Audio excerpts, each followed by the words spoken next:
एक महत्त्वाची बातमी ती म्हणजे राजीनामा दिल्यानंतर तेजस्वी घोसाळकरांनी उद्धव ठाकरेंची भेट घेतली।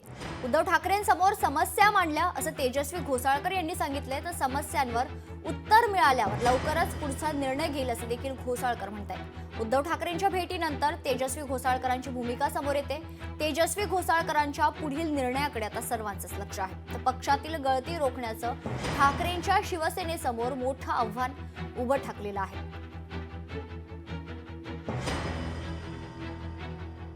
उद्धव साहेबांची मी भेट घेतली। त्यांनी मला बोलवलं होतं आज। आमचे बोलणं झालेलं आहे। माझ्या समस्या आहेत त्या मी त्यांच्याशी मांडलेल्या आहेत। त्याचं आता उत्तर मिळालेलं आहे आणि त्याची म्हणजे काही आहेत प्रश्न, त्याची समस्या अजून आहेतच।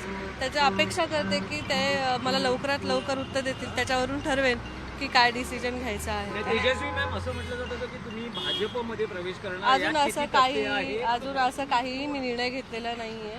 अजूनही मी ठाकरे साहेबांबरोबरच आहे आणि मी अजून काही गद्दारकी केलेली नाही। पण तेजस्वी मॅम, तुम्ही असं म्हणतात की मी अजून निर्णय घेतलेला नाही, पण तुम्हाला भाजपकडून पक्ष प्रवेशासंदर्भात काही ऑफर्स आहेत का?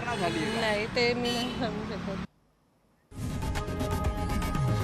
लोकशाही मराठी ऐका, पहा, जागरूक रहा।